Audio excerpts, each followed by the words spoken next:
আজকে চলো আমি একটু দেখাই, সময় হয় না তাই আর কি হয় না। দেখো এত হচ্ছে কুমড়োর ডোকা, আর এখানে ফুল হয়েছে, ফুল তো ভেজে ভেজে খাচ্ছি। আর এইখানে গাছ, বেগুন গাছ, এই দুটো আমার এক দাদা দিয়েছে, আর এগুলো বাবা নিয়ে এসছে। তো দাদার বেগুন গাছের বেগুন হয়েছে এবং সেইটাই পারবো। এই যে দেখো কি সুন্দর বেগুন, বুঝতে পারছো কি না? হ্যাঁ, চলো বেগুনটা কেটে ফেলি।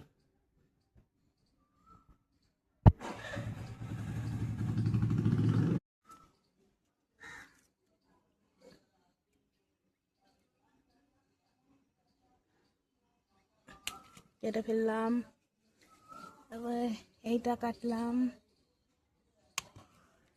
আর এইটা, চলো এটা কেটে ফেলি। এখান থেকেই কাটি। হ্যাঁ, আবার বাবার গাছ, আমার বাবার হাতের গাছ, তার বেগুন কেটে ফেলেছি। এই যে একটা, দুটো, তিনটে। তো চলো, কেমন লাগছে বেগুনগুলো?